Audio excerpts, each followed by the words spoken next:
بسم اللہ الرحمن الرحیم الحمدللہ رب العالمین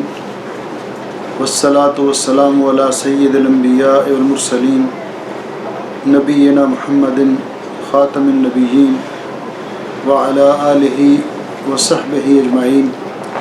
ومن تبعہم بإحسان الی یوم الدین اما بعد۔ معزز سامعین و ناظرین کرام، السلام علیکم ورحمۃ اللہ وبرکاتہ۔ آج زکوٰۃ کے مسائل و احکام سے متعلق ہمارا تیسرا سیشن ہے۔ اس میں ہم اللہ کی توفیق سے مصارف زکوٰۃ کا تذکرہ کریں گے کہ زکوٰۃ، صدقات یا زکوٰۃ یا عشر کن کو دی جا سکتی ہے اور کن کو نہیں دی جا سکتی، کیونکہ جس طرح اپنے اموال میں سے صاحب نصاب لوگوں کے لیے زکوٰۃ ادا کرنا لازم ہے اور فرض ہے، اسی طرح زکوٰۃ کے مستحقین تک اس کو پہنچانا یہ بھی لازمی ہے۔ ان کی تحقیق کر کے، جانچ پڑتال کر کے کہ کون شخص واقعتاً مستحق ہے، اس تک زکوٰۃ پہنچانا بھی لازمی ہے۔ مصارف زکوٰۃ، ان کو اللہ رب العزت نے قرآن پاک میں ان کی تحدید کر دی ہے اور ان کا ذکر کر دیا ہے، کلمہ حصر کے ساتھ ان کو ذکر کیا ہے، جیسا کہ سورہ توبہ کی آیت نمبر 60 میں ہے۔ اللہ جل شانہ کا ارشاد گرامی ہے، اعوذ باللہ من الشیطان الرجیم، انما الصدقات للفقراء والمساکین والعاملین علیہا والمؤلفۃ قلوبہم وفی الرقاب والغارمین وفی سبیل اللہ وابن السبیل فریضۃ من اللہ واللہ علیم حکیم۔ صدقات صرف، اور صدقات سے مراد یہاں فرض صدقات ہیں، یعنی زکوٰۃ ہے، فقراء کے لیے ہے، مساکین کے لیے ہے، عاملین علیہ اور اس کے لیے کام کرنے والوں کے لیے ہے، ان لوگوں کے لیے ہے جن کا والمؤلفۃ قلوبہم، جن کی دل حوصلہ افزائی یا دل جمعی مقصود ہو، وفی الرقاب غلام آزاد کروانے کے لیے، والغارمین اور ایسے لوگوں پر صرف کرنے کے لیے جن پر کسی قسم کا کوئی تاوان یا چٹی پڑ چکی ہو، وفی سبیل اللہ اللہ کی راہ میں، وابن السبیل اور مسافروں کے لیے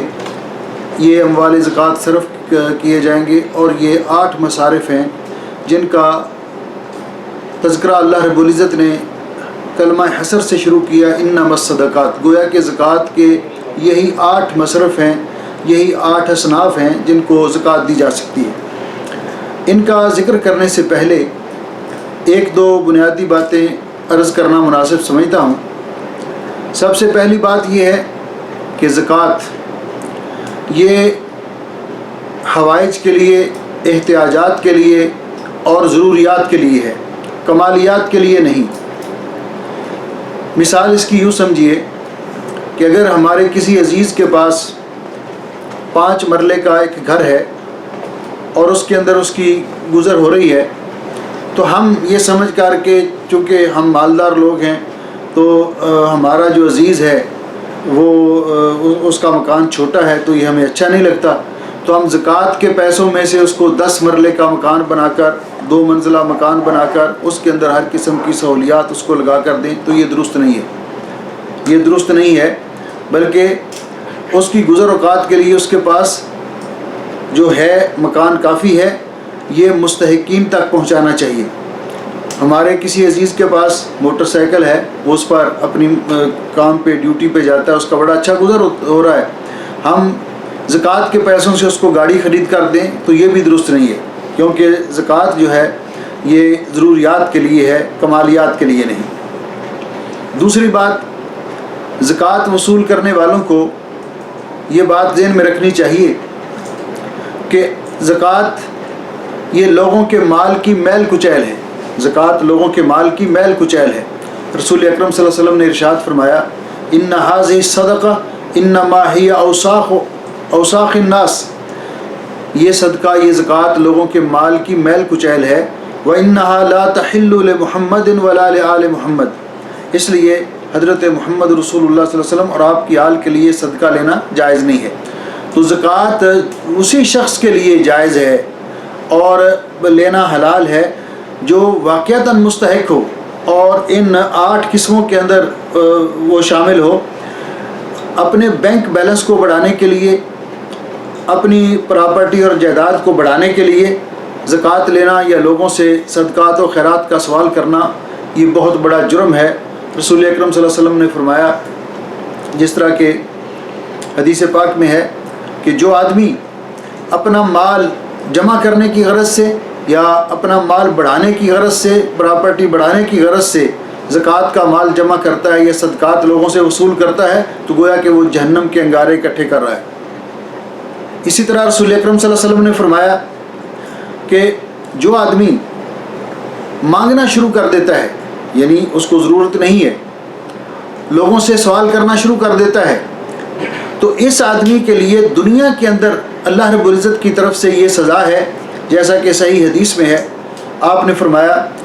وَلَا يَفْتَحُ عَبْدٌ بَابَ مَسْأَلَةٍ إِلَّا فَتَحَ اللَّهُ لَهُ بَابَ فَقْرٍ۔ جو آدمی مانگنے کا، گدا گری کا، بکاری پن کا انداز طرز شروع کر دیتا ہے اور یہ طریقہ اختیار کر لیتا ہے تو اللہ رب العزت اس کے لیے فقیری کے دروازے کھول دیتے ہیں، اس کا پیٹ کبھی بھرتا ہی نہیں، وہ کبھی سیر ہی نہیں ہوتا۔ تو اس لیے دنیا کے اندر اس کو یہ سزا ملتی ہے کہ وہ ہر کسی کے سامنے ہاتھ پھیلاتا پھرتا ہے اور سوال کی، بھیک مانگنے کی ذلت برداشت کرتا ہے، اور جب آخرت میں اللہ رب العزت کی بارگاہ میں آئے گا تو ایسا شخص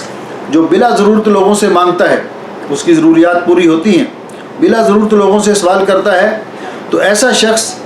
قیامت کے دن حضرت عبداللہ ابن عمر رضی اللہ تعالیٰ عنہ بیان فرماتے ہیں، قال النبی صلی اللہ علیہ وسلم، رسول اکرم صلی اللہ علیہ وسلم نے ارشاد فرمایا، نبی مکرم صلی اللہ علیہ وسلم نے ارشاد فرمایا، ما یزال الرجل یسأل الناس، جو آدمی ہمیشہ لوگوں سے مانگتا ہی رہتا ہے، سوال ہی کرتا رہتا ہے، حتیٰ یأتی یوم القیامہ، حتیٰ کہ قیامت کے دن وہ آئے گا، لیس فی وجہہ مزعۃ لحم، اس کے چہرے پر ذرا برابر بھی گوشت نہیں ہوگا، اس کے چہرے پر گوشت نہیں ہوگا۔ یہ سوال کرنے والا، لوگوں سے ہمیشہ مانگنے والا۔ اس لیے جو لوگ بلا ضرورت مانگتے ہیں ان کی ضروریات پوری ہوتی ہیں، اور اس کے باوجود وہ لوگوں سے سوال کرتے ہیں، لوگوں سے مانگتے ہیں، تو ان کو یہ وعید نبی پاک صلی اللہ علیہ وسلم کے اپنے ذہن میں رکھنی چاہیے۔ آپ نے فرمایا، حضرت زبیر رضی اللہ تعالیٰ عنہ روایت کرتے ہیں کہ انسان رسی لے کر جنگل میں جائے، وہاں سے لکڑیاں چن کر، لکڑیاں کاٹ کر اپنی پیٹھ پر اٹھا کر لائے اور ان کو بیچ کر اپنی ضرورت کو پورا کرے، تو یہ اس سے کہیں بہتر ہے کہ وہ لوگوں سے مانگتا پھرے، لوگوں سے سوال کرے، ہو سکتا ہے کوئی اس کو دے یا کوئی اس کو نہ دے۔ دوسری بات کہ جو آدمی خود روزی کمانے کے قابل ہے، صحت مند ہے، کما سکتا ہے، لیکن وہ کاہلی اور سستی کا مظاہرہ کرتا ہے، دوسرے معنوں میں ہڈ حرام ہو گیا ہے، وہ کمانا نہیں چاہتا، محنت نہیں کرنا چاہتا اور اس کو وہ آسان سمجھتا ہے، تو اس کو یہ بات ذہن میں رکھنی چاہیے۔ حضرت عبداللہ ابن عمر رضی اللہ تعالیٰ عنہما بیان کرتے ہیں کہ رسول اکرم صلی اللہ علیہ وسلم نے فرمایا، لا تحل الصدقۃ لغنی ولا لذی مرۃ سوی، مالدار آدمی کے لیے جس کی گزر اوقات ہوتی ہے اپنے وسائل سے، اس کے لیے بھی صدقہ لینا جائز نہیں، زکوٰۃ لینا جائز نہیں، اور نہ ایسے شخص کے لیے جو صحت مند، تندرست ہے اور کمانے کے قابل ہے۔ حدیث پاک میں آتا ہے، حجۃ الوداع کے موقع پر 2 آدمی نبی پاک صلی اللہ علیہ وسلم کی خدمت میں حاضر ہوئے۔ آپ جب لوگوں کے اندر صدقات اور زکوٰۃ کے اموال تقسیم کر رہے تھے تو انہوں نے بھی آپ سے سوال کیا، فرفع، تو وہ خود بیان کرتے ہیں وہ دونوں آدمی، فرفع فینا البصر، نبی علیہ السلام نے ہماری طرف نگاہ اٹھا کر دیکھا، پھر نیچے نگاہ کی، یعنی سر سے لے کر پاؤں تک ان کو دیکھا، فرعانا جلدین، تو دیکھا کہ ہم دونوں طاقتور ہیں، کمانے کے قابل ہیں، مضبوط ہیں، تو آپ نے فرمایا، ان شئتم آتیتکما، اگر تم چاہو تو میں آپ کو دے دیتا ہوں صدقات زکوٰۃ کے مال سے، لیکن یاد رکھنا، ولا حظ فیہا لغنی ولا لقوی مقتصد، غنی آدمی کے لیے جس کا گزر اوقات اپنا ہوتا ہے اس کے لیے، اور دوسرا جو کمانے کے قابل ہے، طاقتور ہے، اس کے لیے اس میں کوئی حصہ نہیں زکوٰۃ اور صدقات میں، اس کے لیے صدقہ لینا جائز نہیں۔ اس لیے جو لوگ کمانے کے قابل ہیں، محنت مزدوری کرنے کے قابل ہیں، تو انہیں چاہیے کہ سب سے بہتر کمائی، رسول اکرم صلی اللہ علیہ وسلم نے فرمایا کہ انسان کی اپنے ہاتھ کی کمائی ہے، خون اور پسینے کی کمائی ہے، وہ جائز طریقے سے کمائیں اور محنت کریں، اللہ اس میں برکت دے گا۔ وہ زکوٰۃ مانگ کر اپنی وجاہت بھی خراب نہ کریں، اپنی شخصیت کو بھی ڈیگریڈ نہ کریں، اور وہ اپنے آپ کو زیادہ کاہلی اور سستی کا عادی بھی نہ بنائیں۔ تو یہ چیزیں زکوٰۃ لینے سے پہلے یہ نوٹ کرنی چاہیے اور اپنے ذہن میں رہنی چاہیے۔ اسی طرح بچیوں کی شادیوں پہ بے جا اخراجات اور اپنی طاقت سے بڑھ کر اخراجات اور ان کو جہیز دینے کے لیے زکوٰۃ کے پیسے اکٹھے کرنا یا شادیوں کے لیے زکوٰۃ کے پیسے اکٹھے کرنا، یہ بھی درست نہیں ہے، کیونکہ زکوٰۃ کے مصارف اللہ رب العزت نے بیان کر دیے ہیں۔ رسول اکرم صلی اللہ علیہ وسلم نے کی ان ارشادات اور توجیحات کے بعد ہم مصارف زکوٰۃ کا ذکر کرتے ہیں، اور اس کے ضمن میں بہت سارے مسائل آ جائیں گے جو اس سے متعلقہ ہیں۔ تو اللہ رب العزت نے قرآن کریم میں جو زکوٰۃ کے مصارف بیان کیے ہیں، تو ان میں سے پہلا مصرف ہے انما الصدقات للفقراء۔ یہاں ایک بات ذہن میں رہے کہ یہ للفقراء کے اندر جو لام ہے، اس لام کو لام تملیک کہتے ہیں۔ گویا کہ کوئی شخص جس فقیر مسکین کو یا ان 8 اصناف میں سے جس کو بھی زکوٰۃ کا مال دے گا، وہ اس کی ملکیت ہو جائے گا، وہ اس کی ملکیت ہو جائے گا۔ وہ اس کو چاہے اپنے خرد و نوش پر خرچ کر لے، چاہے وہ اپنے گھر کی کوئی چیز بنا لے، دروازہ ٹوٹا ہوا ہے وہ درست کر لے، اور یا اپنے بچوں کے لیے راشن لے آئے یا ان کو کپڑے بنا کر دے دے، یہ اس کی مرضی ہے، یہ اس کی ملکیت ہے۔ تو اس لیے پہلے نمبر پر جس مصرف کا ذکر کیا گیا وہ فقراء ہے۔ فقراء فقیر کی جمع ہے، اور فقرہ یہ فقرہ سے، اور فقرہ کہتے ہیں انسان کی ریڑھ کی ہڈی کے جو مہرے ہیں۔ آپ نے عمومی طور پر پڑھا ہوگا بایو کی کتابوں کے اندر کہ جانوروں کو جو بایولوجی والے یا سائنسدان حضرات ہیں، وہ جانوروں کو 2 قسموں میں تقسیم کرتے ہیں، ایک فقاریہ جانور اور ایک غیر فقاریہ۔ فقاریہ جانور وہ جن کی ریڑھ کی ہڈی ہوتی ہے، اور غیر فقاریہ جن میں ریڑھ کی ہڈی نہیں ہوتی۔ تو ان کو فقاریہ ریڑھ کی ہڈی کو گویا کہ یہ کہا گیا فقر، اور فقراء اس سے ہے، جس کا معنی یہ ہے کہ فقیر وہ شخص ہوتا ہے کہ اس کے پاس اپنی گزر اوقات کے لیے کچھ بھی نہیں، فاقوں کی وجہ سے، بھوک کی وجہ سے اس کا پیٹ اس کی کمر کے ساتھ لگ چکا ہے، ریڑھ کی ہڈی کے ساتھ لگ چکا ہے۔ تو گویا کہ پہلا مصرف زکوٰۃ کے مصارف میں سے وہ شخص ہے جس کے پاس کچھ بھی نہیں اپنی گزر اوقات کے لیے، تو وہ فقیر ہے، وہ زکوٰۃ کا مستحق ہے۔ اس کے بعد ذکر کیا گیا والمساکین، مساکین مسکین کی جمع ہے۔ مسکین کون ہوتا ہے؟ تو علماء نے قرآن پاک میں اللہ رب العزت نے جو حضرت موسیٰ علیہ السلام اور حضرت خضر علیہ السلام کا واقعہ بیان کیا ہے، اس سے استدلال کیا کہ جب موسیٰ علیہ السلام اور خضر علیہ السلام ایک کشتی میں سوار ہوئے، تو خضر علیہ السلام نے اللہ کے حکم سے اس کشتی کا ایک تختہ توڑ دیا اور اس کو عیبدار کر دیا۔ تو موسیٰ علیہ السلام کو یہ بات ناگوار گزری، لمبا واقعہ سورہ کہف کے اندر اس کی تفصیل پڑھی جا سکتی ہے۔ تو جب اس کی وجہ بیان کی خضر علیہ السلام نے کہ میں نے اس کشتی کو عیبدار کیوں بنایا تھا، اس کا تختہ کیوں توڑا تھا، تو انہوں نے کہا وَأَمَّا السَّفِينَةُ فَكَانَتْ لِمَسَاكِينَ يَعْمَلُونَ فِي الْبَحْرِ، وہ اس کشتی جو تھی وہ مسکین لوگوں کی تھی جو سمندر میں اپنا کاروبار کرتے تھے، لوگوں کو سمندر کے پار لے جانا، وہاں سے ان کا سامان لے کر آنا، اور سمندر کے اندر اس کشتی کے ذریعے محنت کر کے اپنی روزی کماتے تھے۔ تو یہ جو ذکر کیا، تو یہاں سے علماء نے استدلال کیا کہ باوجود ان کے پاس روزی کمانے کا ایک ذریعہ اور وسیلہ کشتی موجود تھی، لیکن اس کے باوجود ان کو مسکین کہا گیا۔ تو اس سے یہ معلوم ہوا کہ مسکین ہر وہ شخص ہے کہ جس کے پاس روزی کمانے کا ذریعہ، روزی کمانے کا وسیلہ تو موجود ہو، لیکن مثلا اس کی چھوٹی موٹی جاب ہے، اس کی کوئی دکان ہے، یا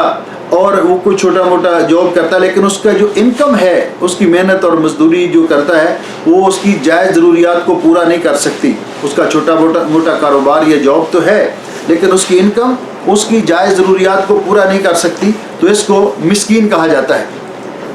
تو اس کو بھی زکوٰۃ دی جا سکتی ہے، اس کو بھی زکوٰۃ دی جا سکتی ہے. لیکن اس میں ایک بات ذہن میں رہے کہ حضرت ابو ہریرہ رضی اللہ تعالیٰ عنہ فرماتے ہیں کہ رسول اکرم صلی اللہ علیہ وسلم نے فرمایا لیس المسکین الذی یطوف علی الناس تردہ اللقمہ ولا اللقمتان، کہ مسکین وہ نہیں ہے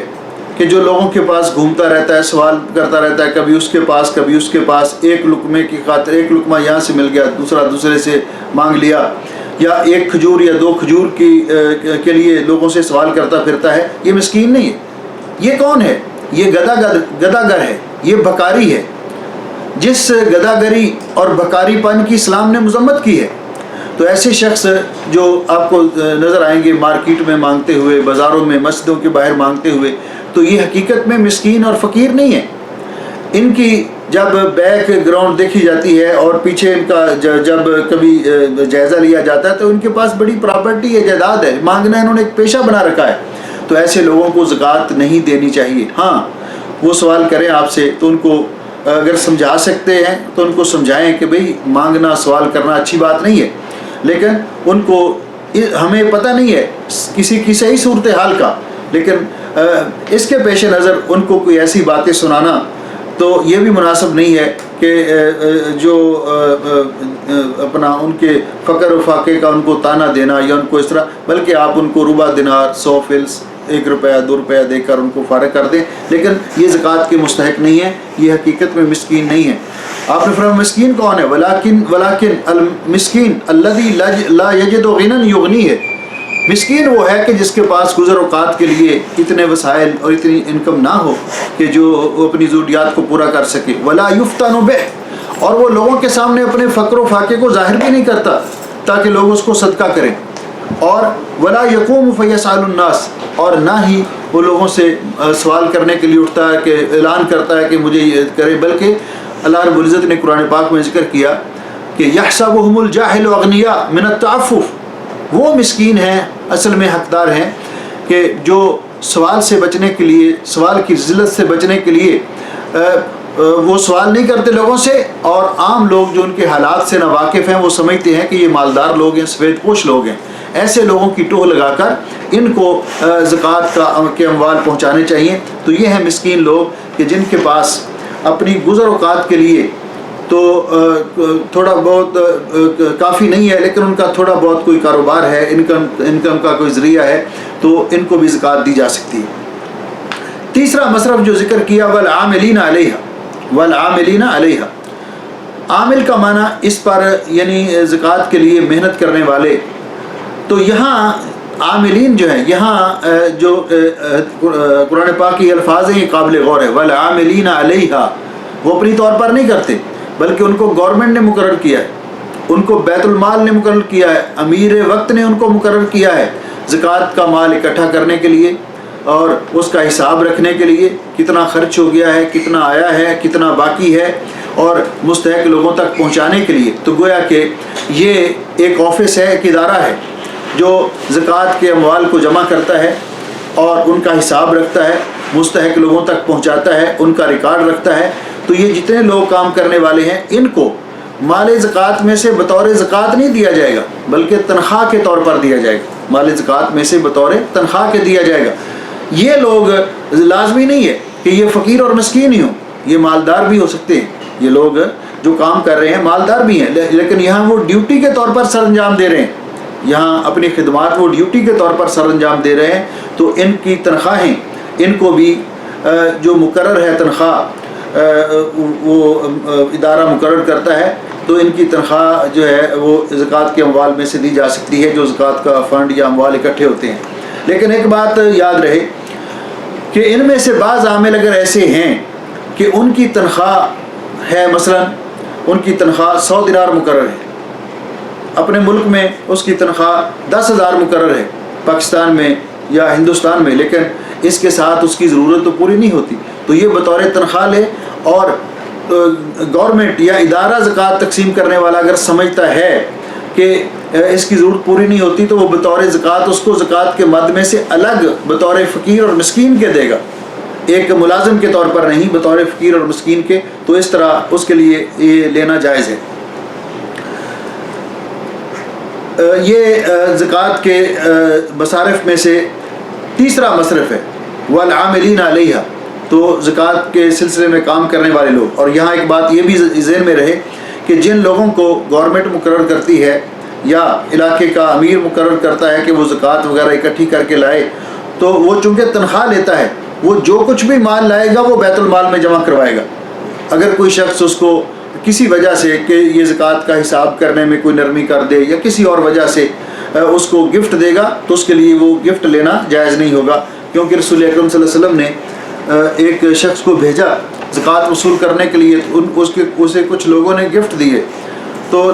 جب واپس آیا تو اس نے کہا جی یہ تو اموال زکوٰۃ ہیں، یہ میرے تحائف اور ہدایہ اور گفٹ ہیں۔ تو آپ ناراض ہو گئے۔ آپ نے فرمایا آپ اپنی ماں کے گھر میں بیٹھے رہتے تو میں دیکھتا کہ تمہیں کس طرح ہدیے اور تحفے ملتے۔ تو گویا کہ جو امپلائی ہے کسی کا یا جو کسی کام پر جس کو مقرر کیا گیا ہے، تو وہ جو کچھ اس کو فوائد جو کچھ بھی حاصل ہوگا وہ وہاں لا کر جمع کرے گا، ادارے میں بیت المال میں لا کر جمع کرے گا۔ اس کے بعد والمؤلفۃ قلوبہم، وہ لوگ جن کی تالیف قلب مقصود ہو، تالیف قلب مقصود ہو، یہ چند قسم کے لوگ ہو سکتے ہیں۔ ایک وہ لوگ کہ وہ مسلمان جو نئے نئے مسلمان ہوئے ہیں اور ان کو ان کے قبیلے نے، ان کی قوم نے ان کو نکال دیا ہے اور ان کے پاس گزر اوقات کے لیے کچھ نہیں، تو ان کی دلجوئی کے لیے زکوٰۃ کے فنڈ میں سے ان کی مدد کرنا یہ جائز ہے۔ دوسرا، اس سے مراد وہ کفار ہیں کہ جو اسلام کی طرف رغبت رکھتے ہیں، اگر ہم ان کے ساتھ اور لیکن ان کی مالی حالت جو ہے ایسی ہے یا نہیں بھی ایسی ان کی مالی حالت، تو پھر بھی اسلام کی طرف وہ رغبت رکھتے ہیں اور ان کو وہ ضرورت مند بھی ہیں، تو ان کو ان کی ضروریات کے لیے بھی مصارف زکوٰۃ میں سے دیا جا سکتا ہے۔ تیسری قسم کے وہ لوگ ہیں کہ جن سے مسلمانوں کے کسی علاقے یا خطے کو خطرہ ہے اور وہ حدود پر رہتے ہیں، وہ کفار، تو ان کو بھی زکوٰۃ کے اموال میں سے کچھ دے کر ان کی دلجوئی کے لیے، تاکہ ہمیں یہ خطرات سے آگاہ کرتے رہیں یا ہمارے لیے یہ دوسروں کے ساتھ مل کر نقصان دہ ثابت نہ ہو، تو ایسے لوگوں کو تالیف قلب کے لیے بھی اموال زکوٰۃ میں سے دیا جا سکتا ہے۔ وفر رقاب، رقاب رقبہ سے ہے جس کا معنی گردن آزاد کروانا، یعنی غلام آزاد کروانا۔ تو اس دور میں جب یہ دور تھا غلامی کا، تو غلاموں کو آزاد کروانے کے لیے ایک غلام نے اپنے مالک سے بات کر لی ہے، مکاتب ہے، تو اس کی کتابت یا اس کے یعنی پیسے جو اس کے ذمہ ادا کرنے کے لیے اس کی زکوٰۃ کے فنڈ میں سے مدد کی جا سکتی ہے۔ اسی طرح وہ مسلمان جو کافروں کی قید میں جا چکے ہیں، ان کا کیس لڑنے کے لیے، کفار کی قید سے ان کو آزاد کروانے کے لیے ان کو بھی زکوٰۃ کے اموال میں سے دیا جا سکتا ہے۔ تو غلام، اسی طرح بعض علماء نے لکھا کہ کچھ لوگوں کو اگر کوئی اغوا کر لیتا ہے، اغوا برائے تاوان، تو ایسی صورت میں وہ مطالبہ کرتا ہے کہ اتنے پیسے دیے جائیں ورنہ ہم اس کو قتل کر دیں گے، اور کوئی ذریعہ نہیں ہے اس آدمی کو کی جان بچانے کے لیے، اس کو واگزار کروانے کے لیے، تو ایسے لوگوں کی بھی تعاون زکوٰۃ کے جو مد ہے اس میں سے کی جا سکتی ہے۔ اس کو یعنی اغوا برائے تاوان میں جو آدمی اغوا کیا گیا اس کو چھڑوانے کے لیے اور اس کی رہائی اور خلاصی کے لیے۔ اس کے بعد ہے والغارمین، غارم وہ ہوتا ہے، غارم کا معنی اصل میں تو ہے کہ جس کے ساتھ کوئی چیز لازم ہو جائے، اور غارم سے مراد یہاں وہ ہے جس پر کوئی غرامہ پڑ چکا ہو، جس پر کوئی غرامہ، آپ جانتے ہیں یہاں غرامہ کہتے ہیں جرمانے کو، تو غارم وہ ہے جس پر کوئی جرمانہ پڑ چکا ہو۔ مثلا جرمانہ کس قسم کا؟ کہ اس نے کاروبار کیا، قرض لے کر اس نے کاروبار کیا لیکن کاروبار نہیں چل سکا، اب وہ قرض ادا کرنے کے لیے کے قابل نہیں ہے اور قرض خواہ سے مطالبہ کر رہے ہیں، تو ایسی صورت میں زکوٰۃ کے اموال میں سے ایسے آدمی کی مدد کی جا سکتی ہے۔ ایک آدمی پر کوئی اس طرح کا تاوان پڑ گیا ہے کہ اس سے جا رہا تھا، سامنے کوئی بندہ آ گیا گاڑی میں، اس کا یعنی قتل خطا کے طور پر اس پر دیت جو ہے وہ ثابت ہو گئی ہے، اس کو دیت دینی ہے اور وہ دیت دینے کی صلاحیت نہیں رکھتا ہے، تو ایسے شخص کی بھی مدد کی جا سکتی ہے۔ اسی طرح وہ قبائل جو آپس میں لڑائی جھگڑے اور قتل و غارت ان میں رہتا ہے، ان کی صلح کروانے کے لیے اگر کوئی شخص جو ان کی صلح کروا رہا ہے وہ اپنی طرف سے ان کو خاموش کروانے کے لیے وہ دیت اپنی طرف سے ادا کر دیتا ہے، لیکن اس کے پاس اتنی استطاعت نہیں ہے، تو ایسے آدمی جس نے دو گروپوں کو صلح کروانے کے لیے کچھ مال خرچ کیا تو اس کو وہ مال زکوٰۃ کی فنڈ میں سے اس کو دیا جا سکتا ہے جو اس نے لوگوں کی صلح کے لیے خرچ کیا۔ تو یہ ہے والغارمین۔ وفی سبیل اللہ، فی سبیل اللہ یہ 7واں مصرف ہے، تو فی سبیل اللہ سے مراد اللہ کی راہ میں، تو اس کا پہلا اطلاق جو ہے وہ جہاد فی سبیل اللہ پر ہوتا ہے، اور بعض علماء نے اس کو تھوڑا سا اس کے میں توسع کیا ہے، تو جہاد فی سبیل اللہ میں مجاہدین کے جو بیوی بچے ہیں ان کے اخراجات برداشت کرنا، مجاہد کے لیے میدان جہاد میں گیا ہے اس کے اخراجات، اس کے لیے اسلحہ وغیرہ خریدنے اور اس کی ضروریات کے لیے زکوٰۃ کا مال جو صرف کیا جا سکتا ہے۔ اور بعض علماء نے اس میں توسع کیا کہ دین کے کام، دینی مدارس کے لیے یا دین کے کاموں کی، دین کی نشر و اشاعت کے لیے بھی وہ بھی فی سبیل اللہ کی مد میں آتے ہیں، ان میں بھی یہ زکوٰۃ کا مال خرچ کیا جا سکتا ہے۔ وابن السبیل، سبیل کہتے ہیں راستے کو، اور ابن سبیل کہتے ہیں مسافر کو۔ مسافر آدمی، اس کو سفر کے دوران اس کے ساتھ کوئی حادثہ ہو گیا، مثلا کسی ملک میں کاروباری کام کے لیے گیا ہے یا کسی غرض سے گیا ہے، وہاں اس کا مال چرا لیا گیا یا اس کا مال ضائع ہو گیا، اور اس کا جو اموال ہیں اس کے پاس اخراجات باقی نہیں رہے، اپنے ملک سے وہ پیسے منگوا نہیں سکتا، کوئی اس کے پاس ذریعہ نہیں ہے، تو اپنے ملک میں اگرچہ یہ مالدار کیوں نہ ہو، ایسے شخص کا ٹکٹ وغیرہ خرید کر، جہاز کا ٹکٹ اور واپسی کے جو اخراجات ہیں وہ اس کے واپس پہنچنے کے لیے جو کافی ہوں تو وہ اس کو دیے جا سکتے ہیں زکوٰۃ کے اموال میں سے۔ ایسا مسافر اگرچہ وہ اپنے ملک میں امیر ہی کیوں نہ ہو، جس کا کسی دوسرے ملک میں اس کو مالی طور پر وہ کرائسس کا شکار ہو گیا ہے اور وہاں پریشان ہے، تو اس کو اپنے ملک تک پہنچانے کے لیے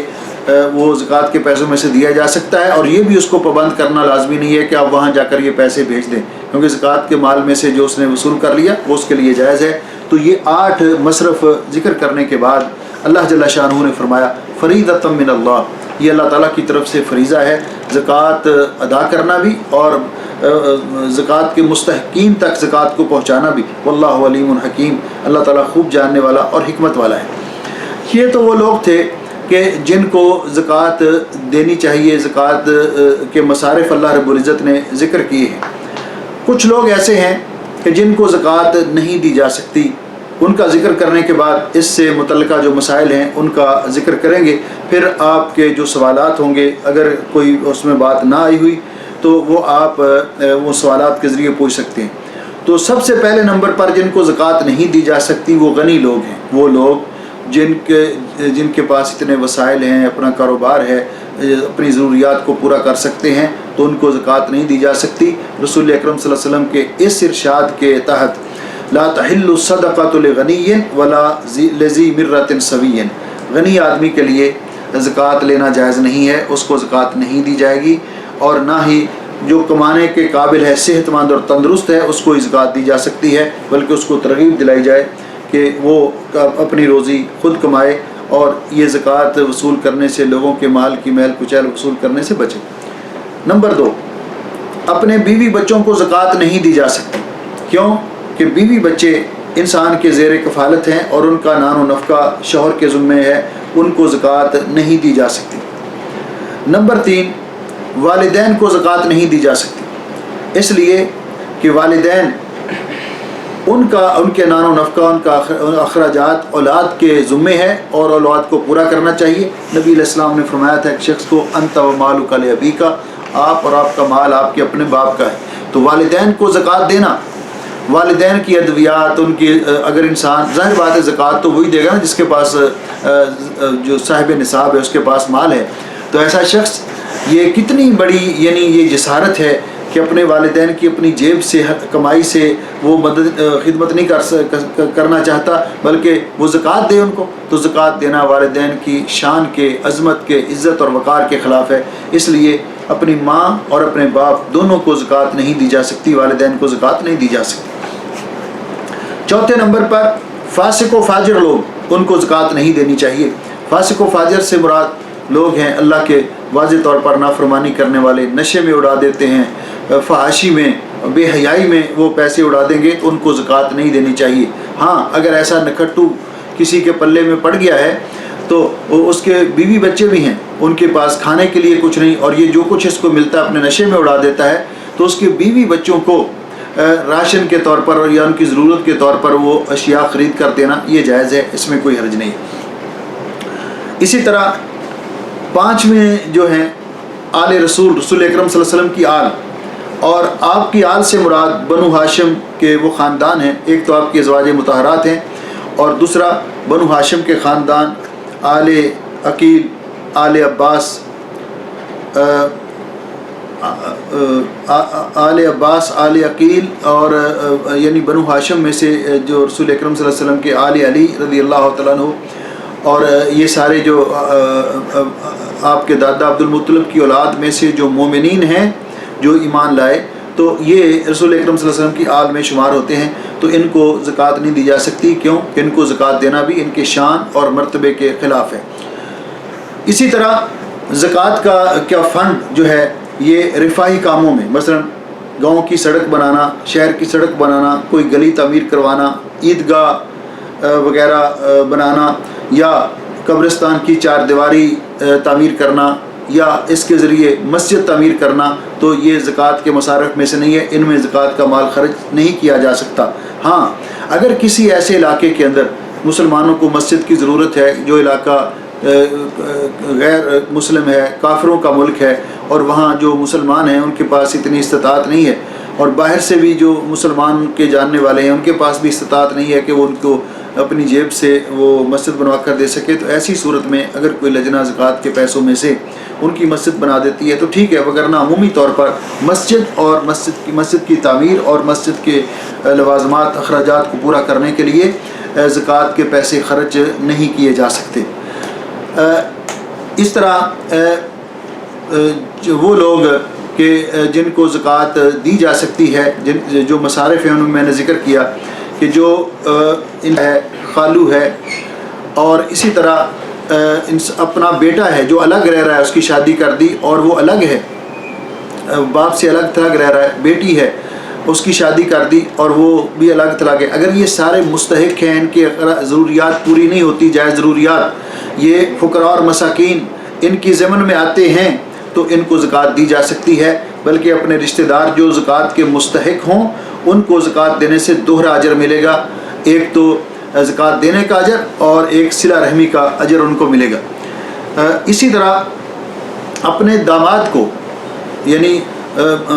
بیٹی کی شادی کی اور وہ داماد ہے، داماد کے پاس انکم اور اتنے وسائل نہیں ہیں کہ جس سے گھر کی جائز ضروریات پوری ہوتی ہوں، تو اس کو سسر زکوٰۃ دے سکتا ہے، یعنی والدین اپنی اولاد کو زکوٰۃ دے سکتے ہیں، لیکن اولاد اپنے والدین کو زکوٰۃ نہیں دے سکتی۔ اسی طرح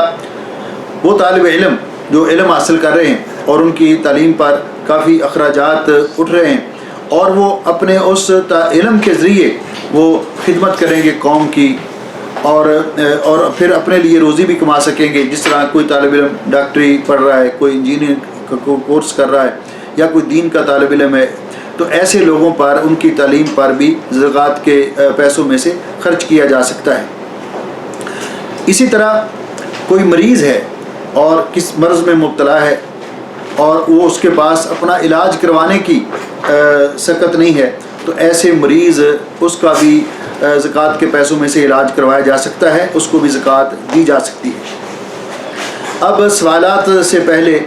یہ کچھ چیزیں ہیں کہ دی ہوئی زکوٰۃ، ایک سوال تو یہ ہے کہ زکوٰۃ کسی کو کتنی دی جائے گی، کتنی دی جائے گی؟ زکوٰۃ کسی کو اس قدر دی جائے گی کہ جس کے ذریعے اس کے سال بھر کے اخراجات پورے ہو سکیں، اس کا لباس، اس کے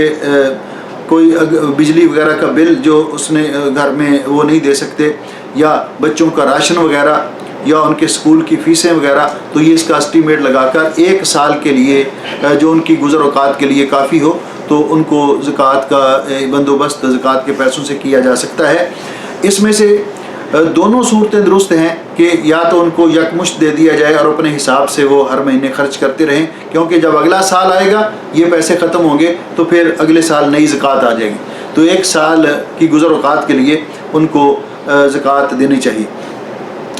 اگر دوسری صورت اس کی ہے کہ وہ زکوٰۃ آپ پیسے نکال کر اپنے استعمال میں نہ لائیں بلکہ ان کو امانت کے طور پر اپنے پاس رکھ لیں اور ہر مہینے اس میں سے ایک مہینے کے خرچے کے مطابق ان کو آپ دیتے رہیں، ایک مہینے کے اخراجات کے مطابق ان کو دیتے رہیں اور سال بھر کے اس طرح اخراجات ان کو دیں، تو یہ درست ہے۔ دوسرا یہ ہے کہ کیا یہ 8 مصرف ہیں زکوٰۃ ان کو تھوڑی تھوڑی کر کے سب کو دینی چاہیے، یا کہ ایک ہی جو فقیر ہے اس کو یا ایک ہی مادے اس میں خرچ کر دینی چاہیے؟ تو اس میں انسان زکوٰۃ دینے والا اس کی حیثیت پر ڈیپینڈ کرتا ہے۔ اگر وہ فقراء اور مساکین کو ترجیح دی جائے گی، کیونکہ نبی پاک صلی اللہ علیہ وسلم نے جب حضرت معاذ بن جبل رضی اللہ تعالیٰ عنہ کو یمن میں بھیجا تھا اور انہوں نے کہا تھا کہ ان لوگوں کو بتانا کہ اللہ تعالیٰ نے ان پر زکوٰۃ فرض کی ہے، تو تُؤْخَذُ مِنْ أَغْنِيَائِهِمْ وَتُرَدُّ فِي فُقَرَائِهِمْ، کہ وہ ان کے غنی لوگوں سے وصول کی جائے گی اور ان کے فقیروں میں تقسیم کی جائے گی، ان کے فقیروں میں۔ تو گویا کہ یہاں باقی مصارف کا ذکر نہیں کیا بلکہ فقراء کا ذکر کیا ہے۔ تو اگر کسی آدمی کے پاس صرف اتنے ہی پیسے ہیں کہ وہ ایک خاندان کی وہ کفالت کے لیے یا ان کی گزر اوقات کے لیے کافی ہے، تو وہ ایک خاندان کو ہی دے دیتا ہے تو کافی ہے، باقیوں کے لیے دینا لازمی نہیں ہے۔ جن کے پاس زیادہ اموال ہیں تو پھر وہ اگر باقی جو مد ہیں اصناف ہیں ان میں بھی خرچ کریں تو تب بھی ٹھیک ہے۔ اسی طرح زکوٰۃ کے جو پیسے ہیں ان کو جو خرچ کرنے والا ہے، تو وہ لوگ جو لوگ فقراء اور مساکین میں سے ہیں لیکن ان کو کوئی فن آتا ہے، ہنر آتا ہے، ان کو کوئی فن آتا ہے اور ہنر آتا ہے۔ مثلا ایک آدمی ہے وہ کہتا ہے جی مجھے اگر کوئی رکشہ خرید دے جس طرح اپنے ملکوں میں ہے تو میں اپنے بچوں کی روزی کما سکتا ہوں۔ ایک آدمی کہتا ہے جی مجھے کوئی چھوٹی سی کوئی 1,00,000-1,50,000 روپیہ لگا کر دکان بنا دے تو میں اپنے بچوں کی روزی جو یہ اس کا انتظام کر سکتا ہوں، اور وہ آپ جانتے بھی ہیں اس کو کہ وہ محنتی شخص ایسا کر لے گا۔ یا کوئی آدمی درزی ہے تو وہ کہتا ہے جی مجھے سلائی مشین اگر خرید دی جائے تو میں اپنے بچوں کے لیے روزی کما سکتا ہوں۔ تو ان کو کمائی کرنے کے آلات اور اس طرح کے وسائل جو ہیں ان کو مہیا زکوٰۃ کے فنڈ میں سے کیے جا سکتے ہیں، زکوٰۃ کے فنڈ میں، تاکہ وہ اپنے بچوں کے لیے روزی کما لیں۔ اسی طرح ایک سوال کہ گھر کے اندر جو عورتیں کام کرنے کے لیے آتی ہیں خادمہ کے طور پر، تو کیا ان کو زکوٰۃ دی جا سکتی ہے؟ اگر وہ زکوٰۃ کی مستحق ہیں تو زکوٰۃ دی جا سکتی ہے، لیکن وہ زکوٰۃ ان کو بطور تنخواہ نہیں دی جائے گی، یعنی زکوٰۃ کے پیسوں سے ان کو تنخواہ نہیں دی جائے گی کہ وہ آپ کی خدمت کرے اور آپ اس زکوٰۃ کے پیسوں میں سے اس کو تنخواہ دیے نہیں۔ اس کی تنخواہ الگ سے مقرر ہے، آپ اس کی تنخواہ الگ اپنی جیب سے دیں اور زکوٰۃ کے پیسوں میں سے بطور فقیر ان کی مدد کی جا سکتی ہے۔ اس کے ساتھ ایک سوال اور بھی ہے کہ ایک آدمی کو ہم نے زکوٰۃ دی، سال بھر کے اخراجات کے لیے اس کو زکوٰۃ دے دی اور اس کو چھوٹا سا کام بھی شروع کر کے دیا، وہ 4-5 مہینے گزرنے کے بعد وہ اپنے گھر کے اخراجات اٹھانے کے قابل ہو گیا، تو اب کیا کہیں گے کہ 6 ماہ تک تو وہ زکوٰۃ کے پیسے اس نے استعمال کیے، باقی 6 ماہ کے واپس کر دے؟ نہیں، ایسے نہیں۔ جو آپ نے اس کو دے دیا وہ اب اس کی ملکیت ہے، تو دی ہوئی زکوٰۃ واپس نہیں لی جائے گی، دی ہوئی زکوٰۃ واپس نہیں لی جائے گی۔ اور اسی طرح ایک آدمی ہے، اس کے پاس جب کمائی کرتا تھا اس کے پاس صلاحیت تھی، اس نے ایک اچھا گھر بنا لیا، 10 مرلے کا 5 مرلے کا گھر بنا لیا، تو اب اس کے پاس ہمت نہیں ہے کمائی کرنے کے لیے، وہ بوڑھا ہو چکا ہے، بیمار رہتا ہے، تو اس کے اخراجات کے لیے اس کے پاس کچھ نہیں ہے، تو اس کو بھی زکوٰۃ دی جائے گی، دینا جائز ہے۔ اسے یہ نہیں کہا جائے گا پہلے اپنا مکان بیچو اور اس کو تو لگاؤ، جب آپ کے یہ پیسے ختم ہو جائیں گے تو پھر ہم آپ کو زکوٰۃ دیں گے، تو یہ بات درست نہیں ہے، اس کو زکوٰۃ دی جا سکتی ہے۔ اسی طرح زکوٰۃ دیتے وقت جو زکوٰۃ دینے والا ہے اس کی نیت ہونی چاہیے، زکوٰۃ دیتے وقت اس کی نیت ہونی چاہیے کہ میں یہ زکوٰۃ دے رہا ہوں۔ مثال کے طور پر اگر کوئی آدمی آپ سے مطالبہ کرتا ہے کہ بھئی میرے بچوں کی فیس دینے کے لیے میرے پاس پیسے نہیں، میرا کچھ تعاون کر دیں، آپ نے اس کا تعاون کر دیا، آپ کی زکوٰۃ کی نیت نہیں تھی۔ ایک آدمی نے کہا کہ میرا فلاں بچہ بیمار ہے، میں نے اس کی دوائی لینی ہے، میرے پاس پیسے نہیں، آپ نے اس کا ویسے تعاون کر دیا، آپ کی زکوٰۃ کی نیت نہیں تھی، تو آپ اس کو زکوٰۃ کے پیسوں میں سے کاٹ نہیں سکتے۔ ہاں اگر جب آپ اس کو دے رہے ہیں، تعاون کر رہے ہیں، اس وقت آپ کی نیت تھی کہ میں یہ زکوٰۃ کے پیسوں میں سے تعاون کر رہا ہوں، تو پھر آپ ان کو لکھتے رہیں، آخر میں جب حساب کریں تو اس میں سے آپ اس کو نکال سکتے ہیں۔ تو زکوٰۃ دینے کے لیے ایک نیت کا ہونا ضروری ہے۔ اس کے ساتھ یہ کہ جس کو ہم زکوٰۃ دے رہے ہیں، کیا اس کو بتانا ضروری ہے کہ یہ زکوٰۃ کے پیسے ہیں؟ کیا اس کو بتانا ضروری ہے کہ یہ زکوٰۃ کے پیسے ہیں؟ تو اس کو بتانا ضروری نہیں ہے، اس کو بتانا ضروری نہیں ہے۔ ہاں اس صورت میں بتانا ضروری ہے کہ جب آپ کسی ادارے کو زکوٰۃ جمع کروا رہے ہیں، ادارے کو، تو آپ ادارے کو کہیں کہ یہ زکوٰۃ کے پیسے ہیں، تاکہ ادارہ زکوٰۃ کے پیسوں کو زکوٰۃ کی مد میں ہی خرچ کرے، زکوٰۃ کی مد میں ہی خرچ کرے۔ یا پھر ایسے شخص کو بتانا جو ضروری ہے کہ جس کو بعد میں پتہ چلے اور وہ آپ کے ساتھ ناراض ہو کہ آپ نے، کچھ لوگ زکوٰۃ نہیں لینا چاہتے جیسے بھی ان کے حالات ہو، کہ آپ نے زیادتی کی، آپ نے ہمیں زکوٰۃ کیوں دی، تو ایسے لوگوں کو پہلے بتا دیں کہ بھئی یہ زکوٰۃ کے پیسوں سے، زکوٰۃ کے فنڈ میں سے ہم آپ کا تعاون کر رہے ہیں۔ زکوٰۃ کے متعلقہ جو مسائل ہیں، تو ان میں جو حتی الامکان میں نے کوشش کی کہ مصارف زکوٰۃ کے بارے میں میں سیر حاصل گفتگو کروں، تو لیکن کچھ وقت ہم چھوڑتے ہیں آپ کے سوالات کے لیے تاکہ یہ موضوع کمپلیٹ ہو جائے۔ اگر کچھ سوالات آئے ہیں یا کوئی بھائی یا کوئی بہن آن لائن سوالات کرنا چاہتے ہیں تو وہ اب سوالات کر سکتے ہیں۔ شیخ صاحب میرے پاس سوال آئے ہیں جی۔ سب سے پہلا سوال یہ ہے کہ ایک بھائی نے پوچھا ہے کہ یہ زکوٰۃ دینے کی مطلب کب تک لمٹ ہوتی ہے؟ مطلب اس کے پاس دسمبر میں سال پورا ہو گیا ہے، جی، تو وہ کب تک زکوٰۃ دے سکتا ہے؟ وہ کتنے مہینے اس کی لمٹ ہوتی ہے؟ دیکھیے زکوٰۃ کی لمٹ جس مہینے میں اس کا سال مکمل ہو جائے، جس مہینے میں، تو اس زکوٰۃ کو فوری ادا کرنا چاہیے، زکوٰۃ کو میں ادائیگی میں تاخیر نہیں کرنی چاہیے۔ جب زکوٰۃ فرض ہو جائے، سال گزر جائے، تو زکوٰۃ کو فوری طور پر ادا کرنا چاہیے۔ کوئی اس کی لمٹ بھی ہوتی ہے؟ کوئی لمٹ نہیں، گناہ ہوگا اس کو یا کچھ؟ گناہ کسی بھی فرض کو ادائیگی میں تاخیر کرنے سے گناہ ہوتا ہے، اور یہ بھی ہو سکتا ہے کہ بعض اوقات اس کے پاس پھر وہ مال باقی نہ بچے، وہ زکوٰۃ دے ہی نہ پائے، تو اس لیے اس کو پہلی فرصت میں ادا کرنا چاہیے کیونکہ ضرورت مندوں تک، مستحق لوگوں تک یہ پہنچے۔ دوسرا سوال یہ، اکثر لوگوں کا یہ سوال ہوتا ہے جو کہ زکوٰۃ کیا صرف رمضان میں دینی ہوتی ہے کہ یا ہم سال میں اسلامی مہینے کے کسی بھی مہینے میں دے سکتے ہیں؟ کیا زکوٰۃ صرف رمضان میں دینی چاہیے یا کسی بھی مہینے میں دینی چاہیے؟ شریعت نے رمضان، شوال یا کوئی مہینہ زکوٰۃ کے لیے فکس نہیں کیا، بلکہ قمری حساب سے، یعنی چاند کے مہینوں کے حساب سے جب سال پورا ہو جائے اسی مہینے میں زکوٰۃ دیں، خواہ سال شعبان میں پورا ہو جائے، خواہ رمضان میں پورا ہو جائے، یا شوال میں پورا ہو جائے، یا ذی الحج میں پورا ہو جائے، جس مہینے میں آپ کا سال کمپلیٹ ہوگا اس میں آپ کو زکوٰۃ دینا ہوگا۔ ٹھیک ہے۔ یہ اگلا سوال یہ ہے کہ آپ نے جب بتایا تھا میرا سینڈ پہ کہ کن لوگوں کو آپ زکوٰۃ نہیں دے سکتے، اس میں اہل بیت کی بات آئی تھی۔ جی، انہوں نے کہا تھا کہ آج کل ہم کیسے ہمیں پتہ چلے کہ یہ اہل بیت والے ہیں؟ تو اس میں ہمیں تحقیق کرنی چاہیے، اور اگر کوئی شخص کہتا ہے کہ ہم اہل بیت میں سے ہیں تو ہمیں اس کی بات پر اعتماد کرنا چاہیے، ہمیں اس کو زکوٰۃ نہیں دینی چاہیے۔ ہاں جی، آج کل تو ہر سید ہوتے پاکستان میں، ہر دوسرا بندہ تو کو کہے تو ہم تو وہ یہ نقصان انہیں کو ہے نا، اگر وہ مستحق بھی ہیں اور سید ہیں بھی نہیں اور اپنے آپ کو سید کہتے تو آپ ان کو نہ دیں۔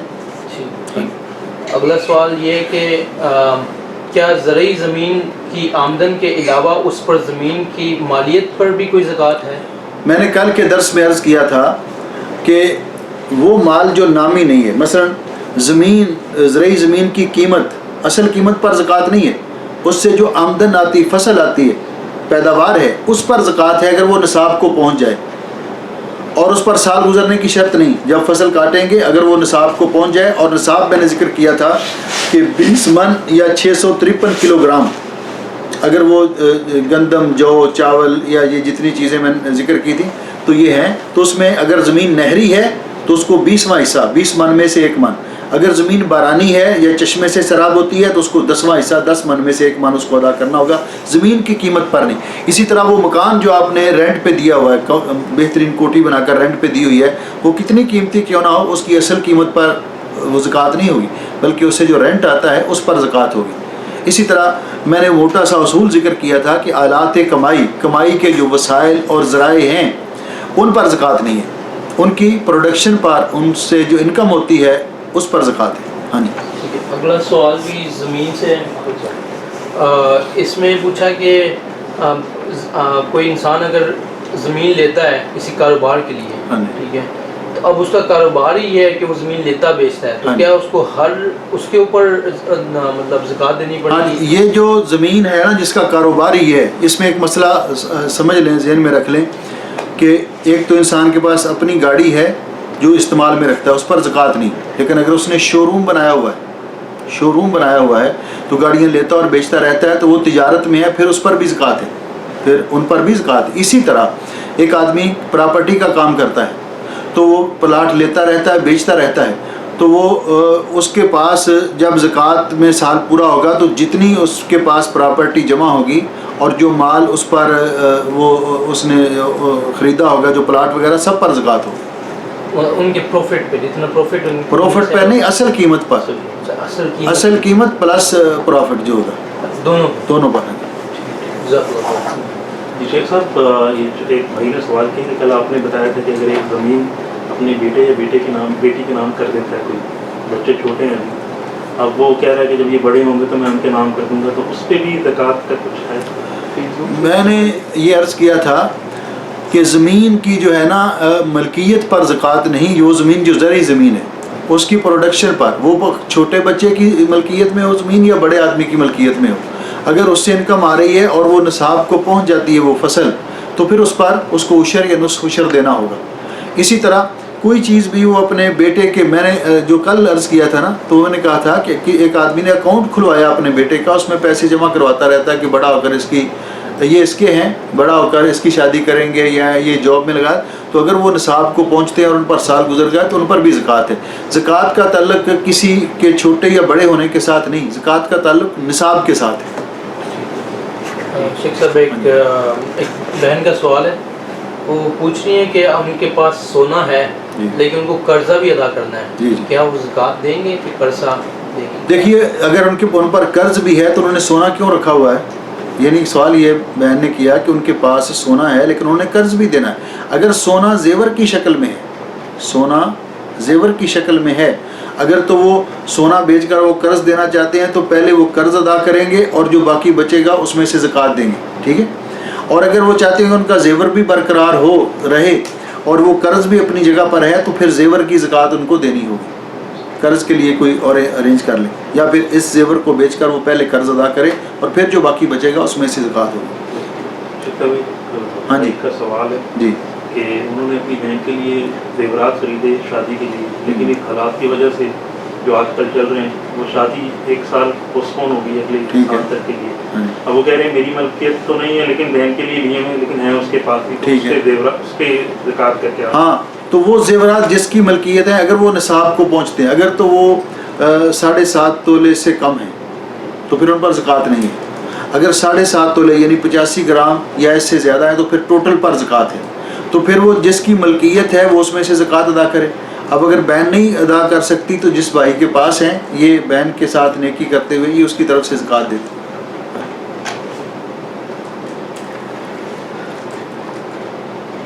ہاں جی, اور کوئی سوال عبدالصمد آپ؟ تو یہ آج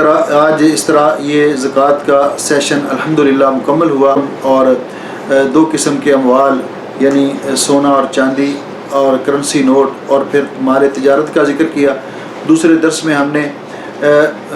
زرعی پیداوار یعنی کھیتی باڑی میں زکوٰۃ کا تفصیل کے ساتھ ذکر کیا, پھر مال مویشی کے اندر زکوٰۃ کا تفصیل کے ساتھ ذکر کیا, اور آج مصارف زکوٰۃ کا تذکرہ تھا. تو اس طرح یہ ہمارا درس کمپلیٹ ہوا. جتنے بہن بھائی اس پروگرام کے اندر شریک ہیں, اس وقت لائیو دیکھ رہے ہیں یا اس کے بعد اس کو سنیں گے یا آگے جن کو فارورڈ کریں گے وہ سنیں گے, تو اللہ تعالیٰ سب کے لیے خیر و برکت کا باعث بنائے, اور ہم سب کو وہ ان انعامات سے اللہ تعالیٰ نوازے جو دین کا علم سیکھنے اور سکھانے والوں کے لیے اللہ تعالیٰ نے مقرر کیے ہیں. ابھی سوال ایک آ گیا. ہاں بھائی. جی سلیم بھائی بولیں. السلام علیکم شیخ صاحب. وعلیکم السلام ورحمۃ اللہ. شیخ صاحب, گھر لینے کے لیے بینک سے لون لیا ہوا تھا. ہاں, لیکن 1 سال ہو گیا وہ لون دیے ہوئے, پیسہ ہمارے پاس ہے لیکن کوئی مناسب گھر نہیں ملا. کیا اس پر بھی زکوٰۃ دینی ہوگی؟ لیکن یہ جو آپ نے لون لیا ہے یہ پیسے آپ نے واپس کرنے ہیں. جی, یہ پیسے آپ نے واپس کرنے ہیں. آپ نے تو ایک قرض لیا ہے بینک سے, تو اس پر زکوٰۃ نہیں ہے. اچھا ہاں یہ اس کی آپ اس کے کامل آپ کی ملکیت نہیں ہے، یہ آپ نے واپس کرنے ہیں. ہاں لیکن 1 سال میں ہو گیا ہمارے پاس. 1 سال ہو گیا تو کوئی بات نہیں، لیکن یہ آپ کے پیسے نہیں ہیں. اگر ان میں سے زکوٰۃ دے گا تو جو قرض دینے والا ہے وہ دے گا. اور اگر آپ کا دل مطمئن نہ ہو احتیاطاً دینا چاہے تو کوئی حرج بھی نہیں. ایک اور سوال ہے جی. اگر کوئی خاتون اپنے زیور اپنے بچوں میں تقسیم کرتی ہے تو کیا اس پر زکوٰۃ ہوگی اسے جمع کر کے؟ اگر کوئی خاتون اپنے زیورات اپنے بچوں میں تقسیم کر دیتی ہے، اگر تو وہ تقسیم اس طرح کرتی ہے، میں نے یہ پہلے درس میں بتایا تھا کہ اس کی 2 صورتیں ہیں. اگر تو اس نے پہننے کے لیے دیے کہ زیورات تو میرے ہی ہیں، میں جب چاہوں گی لے لوں گی، لیکن آپ پہن لیا کریں، تو پھر ان سب کو جمع کر کے زکوٰۃ دی جائے گی. لیکن اگر اس نے اپنے بچوں کو دے دی ہے پرماننٹ طور پر کہ یہ اس بچی کا ہے، وہ بچی کی شادی ہوگی وہ ساتھ لے جائے گی، یہ دوسری بچی کا ہے، تو ایسی صورت میں جس کا زیور نصاب کو پہنچے گا اس پر زکوٰۃ ہے، جس کا نہیں پہنچے گا اس پر زکوٰۃ نہیں. مثال کے طور پر ماں کے پاس 5 تولے ہے، ماں نے ایک بیٹی کو دے دیا 3 تولے، دوسری کو دے دیا 3 تولے، تیسری کو دے دیا 3 تولے، بھی آپ کا ہے. اب کسی کا زیور جو ہے یہ نصاب کو نہیں پہنچ رہا، تو سب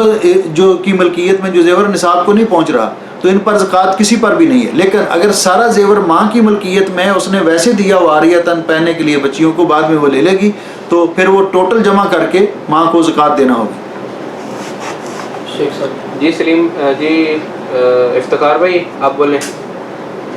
السلام علیکم سر. وعلیکم السلام ورحمۃ اللہ. بھائی صاحب میرا یہ سوال ہے کہ اگر ایک پلاٹ لیا ہوا ہے آلریڈی اپنے بچے کے لیے، جی جی، تو وہ کل کو اس کو واپس کرنا ہے، آیا اس کے اوپر بھی زکوٰۃ ہوگی؟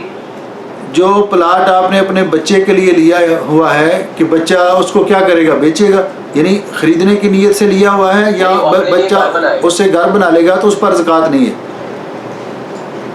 جو گھر بنانے کے لیے اپنی ذاتی استعمال کے لیے کوئی پراپرٹی خریدی جاتی ہے تو اس پر زکوٰۃ نہیں ہوتی. اگر وہ کمرشل ہے، خریدتے وقت بیچنے کی نیت ہے، پیسے بڑھ جائیں گے تو بیچیں گے تو پھر اس پر زکوٰۃ ہوگی. جی مشتاق صاحب. السلام علیکم. وعلیکم السلام ورحمۃ اللہ. جی مولانا ابھی جو سوال کر رہے تھے انہوں نے بینک سے لون لیا ہوا ہے. جی جی. 1 سال جو اس سے زیادہ گزر گیا تو انہوں نے کس طرح یہ مال اب تک ہو گیا. کیا ہو گیا؟ یہ مال جو انہوں نے لیا ہوا ہے بینک سے قرض پہ لیا ہوا ہے، جی جی، ہو سکتا ہے 1.5 سال 2 سال کے لیے لیا ہوا. اب سال کی انہوں نے قسطیں بھی تو ادا کر دی ہے نا. اب یہ مال آدھا قرض کیا، آدھا تو ان کا ہو گیا ہے، اس کو زکوٰۃ دیں گے؟ نہیں، بات یہ ہے کہ یہ مال جو ہے یہ بینک کا مال ہے. اس مال پر جتنا واپس، لیکن وہ قسطیں تو دیتے جا رہے ہیں نا، ہر مہینے قسط دے رہے ہیں، تو اس میں سے آدھا متاثر ہو گیا. ہاں اگر یہ صورت ہے تو جتنی قسطیں انہوں نے ادا کی ہیں، فل تو نہیں کرنا نا انہوں نے، اگر جتنا ادا کر دیا ہے جی جی، قسطوں میں ادا کر دے تو ان کا مال ہے. جو قسطوں میں انہوں نے ادا کر دیا ہے نا، وہ ادا کرنے کے باوجود بھی قرضہ ان کا اترا نہیں ہے. ہاں لیکن جتنا ہے وہ آدھا ہو گیا نا. نہیں، آدھا ہو گیا ہے تو وہ آدھا بھی ادا کر کے پھر زکوٰۃ دیں گے. وہ دوسری بات یہ کہ یہ بینک سے لون لے کے یہ الگ بات ہے کہ بینک سے لون لے کر اس طرح مکان وغیرہ یا یہ لینا یہ درست نہیں ہے. تو اس صورت میں ظاہر بات ہے کہ وہ بندہ صاحب حیثیت ہے، اس نے بینک سے جو لون لیا ہے یہ الگ سے اس نے ایک پیسے لیے ہیں، اس کے پاس باقی بھی کوئی انکم پراپرٹی ہوگی نا. تو ایسی صورت میں جو پیسے اس نے بینک کو واپس کیے ہیں وہ پیسے تو اس کے ہیں نا. ٹھیک ہے نا. تو احتیاطاً اس میں سے اگر زکوٰۃ دے دیتا ہے تو میں نے اس لیے کہا ہے کہ اگر وہ احتیاطاً زکوٰۃ دینا چاہے تو ٹھیک ہے، وگرنہ ابھی تک اس کے اوپر قرض باقی ہے. جب تک وہ قرض سے فارغ نہیں ہوا، ٹھیک ہے، تو اس وقت تک وہ پہلے قرض ادا کرے گا، باقی اگر پھر مال بچے گا تو اس میں سے زکوٰۃ دے گا. بارک اللہ فیکم. جی اللہ تعالیٰ سلامت رکھیے. انشاءاللہ ہم کل جمعہ ہے، ہفتے کے دن ہم رمضان المبارک کے احکام و مسائل کا ذکر کریں گے، کیونکہ رمضان المبارک کی آمد ہے اور اللہ رب العزت کی بارگاہ میں دعا ہے کہ اللہ تعالیٰ اپنے فضل و رحمت سے خیریت سے رمضان حد تک پہنچائے. اس مشکل میں جو کرونا وائرس کے حوالے سے ہم مبتلا ہیں، اللہ تعالیٰ ہمارے لیے آسانیاں پیدا کرے، اس سے ہمیں نجات دے اور اس پریشانی کو دور کرے، تاکہ مساجد کے اندر اللہ تعالیٰ روٹین کے مطابق تراویح اور جمعہ جماعت کا اہتمام ہو، اور رمضان کی برکات سے ہم صحیح طور پر استفادہ کر سکیں. اللہ تعالیٰ ہم سب کو صحت و عافیت سے نوازے کہ ہم رمضان المبارک کے روزے رکھیں، رات کو قیام کریں اور رمضان المبارک کی برکات سے استفادہ کریں. اللہ تعالیٰ ہم سب کی دنیا اور آخرت بہتر بنائے، بیماروں کو شفائے کاملہ عطا فرمائے، پریشان لوگوں کی اللہ تعالیٰ پریشانیاں دور فرمائے. اور جس طرح میں تمام بہن بھائیوں سے گزارش بھی کروں گا کہ جس طرح آپ نے یہ درس سنا تو ایک استفادے کے لحاظ سے اور دین کی نشر و اشاعت میں حصہ ڈالتے ہوئے آپ اس کو آگے بھی شیئر کریں، دوسرے لوگوں تک بھی پہنچائیں، تاکہ ان دنوں میں لوگ زکوٰۃ ادا کرتے ہیں مسلمان، تو تاکہ اس کے بارے میں ان کو اویئرنیس حاصل ہو اور وہ اس سے معلومات لے کر زکوٰۃ کے مسائل ان کو جانیں اور صحیح طور پر یہ فریضہ زکوٰۃ کو ادا کریں اور مستحقین تک پہنچائیں. اللہ تعالی ہم سب کا حامی و ناصر ہو. بارک اللہ فیکم. السلام علیکم ورحمۃ اللہ وبرکاتہ. دو سوال ہے. ہاں جی دن سوال ہیں اور سوال آگے ہیں. جی سوال ہے کہ شیخ صاحب کوئی شخص اگر کرائے کے فلیٹ پہ رہتا ہو جی جی اور اس کے پاس کوئی کمانے کا ذریعہ نہ ہو تو اس کو زکوٰۃ دی جا سکتی ہے؟ کوئی شخص کرائے کے فلیٹ میں رہ رہا ہے، اس کے پاس گھر بھی اپنا نہیں ہے، کمانے کا کوئی ذریعہ بھی نہیں ہے، تو اس کو زکوٰۃ دی جا سکتی ہے، اس کو زکوٰۃ دی جا سکتی ہے. لیکن اس کو چاہیے کہ اپنے طور پر کوئی محنت کرے، یا زکوٰۃ کے فنڈ میں سے اس کو کوئی چھوٹا موٹا کاروبار شروع کر کے کوئی دینا چاہے تو زکوٰۃ کے فنڈ میں سے دے سکتا ہے. تو ایسا شخص جو ہے زکوٰۃ کا مستحق ہے، دی جا سکتی ہے. صحیح. اور ایک اور وہی پرانا سوال ہے، کیا بچوں کی شادی کے لیے پلاٹ خریدا ہو؟ بچوں کی کسی بھی مقصد کے لیے اگر نیت یہ ہے کہ ہم اس پلاٹ کو بیچ کر بچوں کی شادی پہ لگائیں گے، بیچ کر اس کا یہ کریں گے، تو اگر وہ بیچنے کی نیت سے خریدا ہے تو اس پر زکوٰۃ ہے. بیچنے کی نیت سے اگر خریدا ہے تو اس وقت اس پر زکوٰۃ ہے. شیخ صاحب آخری سوال کر جی وہ بہن نے جس سوال جو پوچھا تھا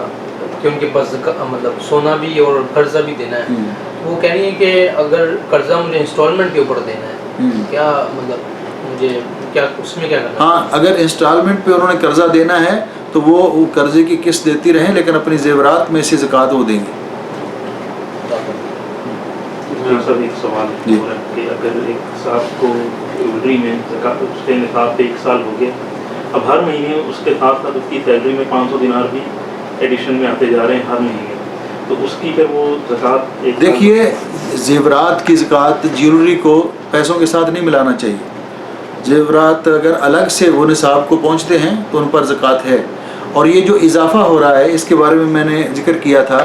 کہ چند چیزیں جو ہیں وہ سال گزرنے سے مستثنا ہیں. پہلے درس کا آپ ذہن میں لائیں نا، تو ان میں سے ایک یہ بھی ہے کہ جب نصاب آپ کے پاس پورا ہے، دوران سال جتنا منافع آمدن ہوتی جائے گی وہ اصل زر کے تابع ہوگی اور سب میں سے زکوٰۃ دینی ہوگی، کیونکہ منافع پر سال گزرنا ضروری نہیں ہے. یہ سال حولان حول سے مستثنا ہے.